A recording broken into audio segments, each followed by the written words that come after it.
Mi querido Gonzalo Oliveros, te doy la bienvenida. ¿Cómo estás? Fernanda, me da mucho gusto saludarte en esta mañana de jueves. Estoy de forma remota porque vine a Guadalajara, Jalisco, a revisar algunas cosas de política.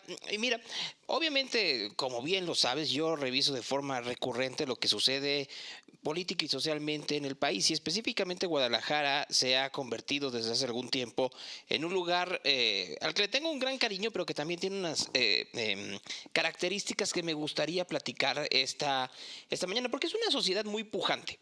La sociedad tapatía es una sociedad brutalmente pujante, es una sociedad que ha querido cambiar, pero está en esta bifurcación que llama la atención, en donde por un lado está lo que uno esperaría es el futuro no solo de la capital de Jalisco, sino del país entero. Y por el otro está esta enorme necesidad de seguir en el pasado en muchos sentidos, ¿no? En el entretenimiento, en los valores, en la vida cotidiana, en la discusión o la conversación pública, en la manera en la cual se sitúan. Ahí estas reticencias comienzan a jalar de un lado para el otro, y eso hace que uno pues levante la ceja, por decirlo de alguna manera. ¿A qué voy con todo esto? Mira, yo creo que en Guadalajara sí es la ciudad del mariachi, del tequila, pero también es la ciudad de luébanos y de limón y de Siddhartha.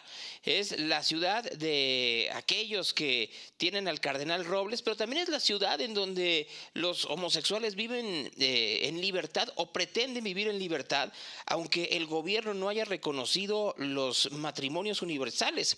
Es la ciudad en donde se dan grandes expresiones culturales como la Feria Internacional del Libro, pero al mismo tiempo se dan regresiones como aquellos que no creen en las vacunas y que hacen manifestaciones en las calles. Entonces, todo eso que les estoy diciendo yo en ese momento no es privativo de Guadalajara, sino que se da en todo el país. Y esa discusión y ese estira y afloje tendríamos como medios y como ciudadanos que tenerlas con mucho mayor detenimiento, sobre todo porque tendríamos que ver dónde ponemos nuestro granito de arena. Miren, uno piensa en los enormes episodios de violencia que ha habido en México en los años anteriores, y todas las ciudades tienen un punto de quiebre. El que ustedes quieran, ¿no? El Casino Royal podría ser en el caso de Monterrey, en el caso de Guadalajara, bueno, los narcobloqueos y algunos cuantos más. Apenas hace poco el asesinato de Aristóteles Sandoval en Puerto Vallarta, en el caso de Jalisco, y así nos podemos seguir, en donde sí hay estos momentos en donde pareciera que hay un desasosiego interminable o sin punto de retorno. Y sí lo hay, y es la sociedad. Y yo creo que esa parte es en donde nosotros como medios tenemos que exponenciarlo. La capacidad de resiliencia que tiene la sociedad por encima de los intereses políticos y los intereses de sector y los intereses de lo que ustedes quieran, a mí siempre me ha sorprendido en Guadalajara. Sí creo que quedamos en un segundo término en muchas ocasiones a partir de, no de nuestro accionar, sino de nuestra indiferencia. Y eso creo que es lo que tendríamos que cambiar. Y regresando aquí a Jalisco específicamente, también tendríamos que cambiarlo en la manera en la cual nos comportamos y nos comunicamos. Hoy que es el informe de Enrique Alfaro, pues obviamente hay muchas publicaciones en redes sociales pagadas a favor y en contra, y eso me lleva a un artículo que me encontré en el Time de esta semana que dice: ¿por qué todo el mundo es tan agresivo en este tiempo? ¿No? Y entonces lo que termina por verse ahí es que visitantes de la Universidad de Indiana y que se dedicaron durante algún tiempo a hacer investigaciones como visitantes, se dieron cuenta que efectivamente había aumentado el nivel de agresión, de agresividad en redes, pero por consecuencia de la pandemia. La Asociación de Hospitales de Rhode Island comenzaron a hacer un kit de por favor sea amable para sus miembros, incluyendo pósters y algunas cuantas cosas más. La Asociación de Restauranteros de Massachusetts comenzaron una campaña en espectaculares para recordarle a quienes son parte de la misma que los restaurantes tienen que regresar poco a poco a la velocidad, que obviamente no es tan rápido el servicio y que por favor sean pacientes. Estamos viendo que en este momento estamos en un proceso de descomposición importante que va mucho más allá de nuestro sentir.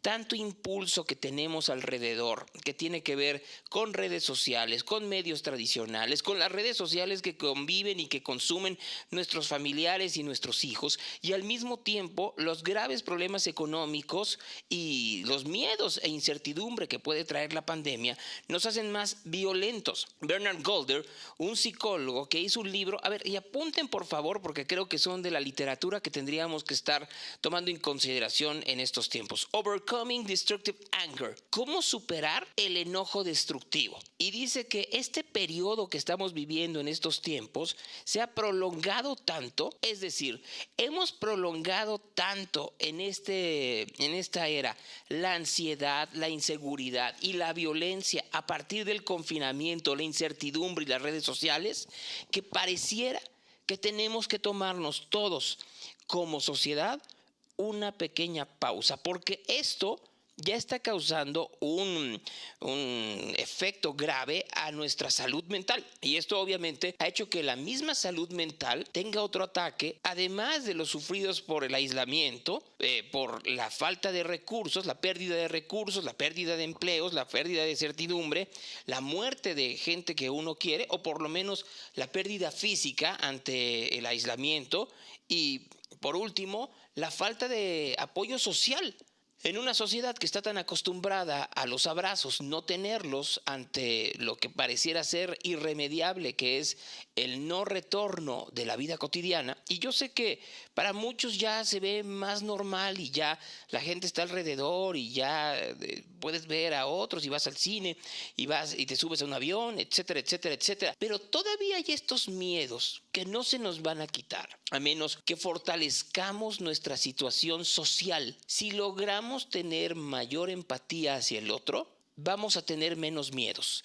Y si tenemos menos miedos, tenemos más posibilidad de salir adelante. Hoy estamos en una circunstancia o estamos en un escenario en donde la mitad de la gente tiene miedo, dice el señor Golden, de tener COVID, y la otra mitad tiene miedo de que lo controle el gobierno, con razón o sin razón, estas historias de el grafeno y las antenas y la Agenda 2030, etcétera, etcétera, etcétera, todo ha caído uno tras otro, se ha rebatido, pero eso no quiere decir que no se tengan los miedos.